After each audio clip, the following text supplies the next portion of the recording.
Assalamualaikum warahmatullahi wabarakatuh. Jumpa kembali dalam video pembelajaran ekonomi. Pada video kali ini, kita akan belajar tentang mengenal bursa efek atau pasar modal. Tentu ini adalah hal yang baru buat kalian atau mungkin kalian sudah tahu apa itu tentang pasar modal atau bursa. Nah, pada materi ini ada beberapa hal yang akan kita pelajari, yaitu tentang apa itu pasar modal, sejarah pasar modal, instrumen yang diperjualbelikan di pasar modal, proses go public, dan lain sebagainya. Nah, untuk lebih jelasnya kalian sudah pada buku yang sudah kalian miliki. Anak-anakku, untuk pendahuluan apa itu pasar modal atau sering disebut dengan capital market merupakan pasar yang memperjualbelikan instrumen keuangan jangka panjang.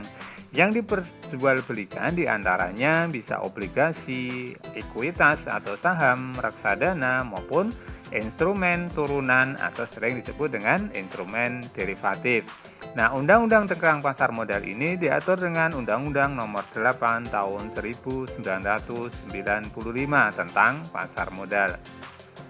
Nah, dari undang-undang ini dijelaskan bahwa pasar modal sebagai kegiatan yang bersangkutan dengan penawaran umum dan perdagangan efek, perusahaan publik yang berkaitan dengan efek yang diterbitkannya, serta lembaga dan profesi yang berkaitan dengan efek. Ya, Bursa Efek dikenal dengan Bursa Efek Indonesia atau Pasar Modal Indonesia yang kemudian kita sebut dengan BEI atau pada istilah asing disebut dengan IDX. Nah, apa peran pasar modal dalam sebuah perekonomian? Pasar modal memiliki peran penting bagi perekonomian sebuah negara karena pasar modal menjalankan dua fungsi, yaitu sebagai sarana bagi pendanaan usaha atau sebagai sarana bagi perusahaan untuk mendapatkan dana dari masyarakat atau pemodal yang kemudian kita sebut sebagai investor. Nah, kemudian dana yang diperoleh dari pasar modal dapat digunakan untuk mengembangkan usaha, ekspansi atau perluasan usaha, penambahan modal, maupun yang lain-lain. Nah, selain itu, pasar modal juga menjadi sarana bagi masyarakat untuk berinvestasi pada instrumen keuangan seperti saham, obligasi, reksadana, dan lain sebagainya. Nah, apa itu saham sebagai salah satu instrumen yang diperdagangkan di pasar modal? Karena saham ini yang paling populer, yaitu saham merupakan salah satu pilihan perusahaan ketika memutuskan untuk pendanaan perusahaan. Pada sisi yang lain, saham merupakan instrumen investasi yang banyak dibeli oleh para investor karena saham mampu memberikan tingkat keuntungan yang cukup menarik. Nah, saham juga dapat didefinisikan sebagai tanda penyertaan modal seseorang atau pihak. Badan usaha, artinya bukan orang per orang, berarti badan usaha juga diperbolehkan untuk membeli saham dalam suatu perusahaan atau perseroan terbatas.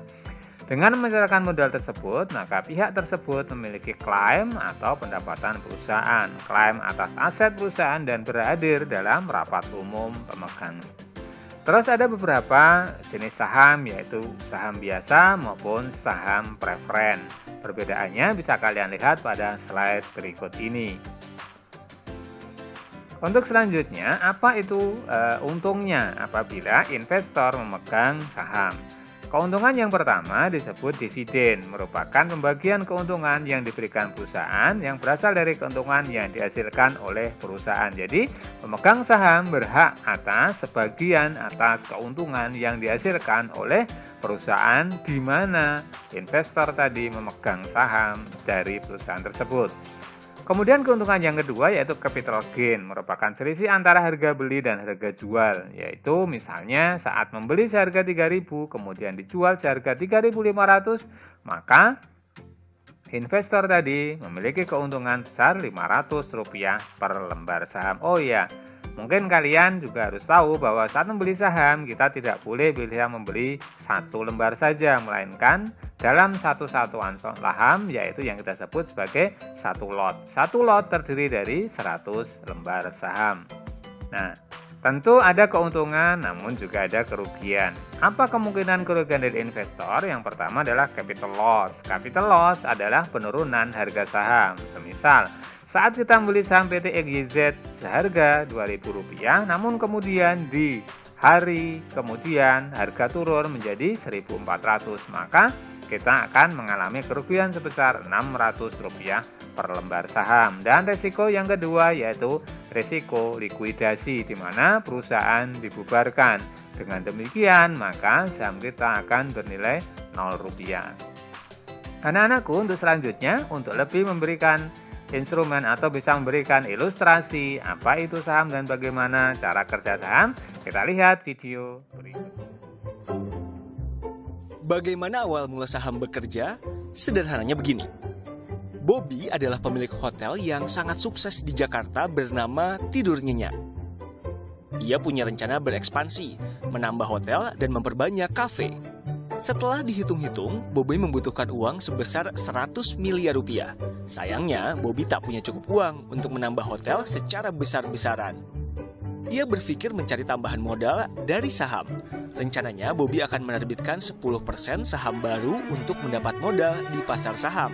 Proses inilah yang disebut menerbitkan saham perdana atau IPO. Agar bisa menjual sahamnya pada masyarakat, Bobby menunjuk pasti lari sekuritas. Sekuritas inilah yang bertugas menjual saham hotel milik Bobby kepada investor publik.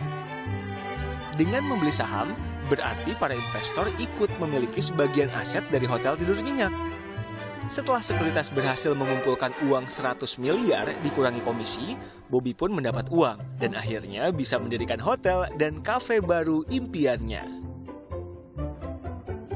1 tahun berjalan, Hotel Tidur Nyenyak menghasilkan keuntungan sebesar 10 miliar. Tapi, karena Bobby tak lagi memegang 100% saham Tidur Nyenyak, ia harus membagikan keuntungan 10% untuk para investor lain. Ini disebut bagi hasil keuntungan saham alias dividen.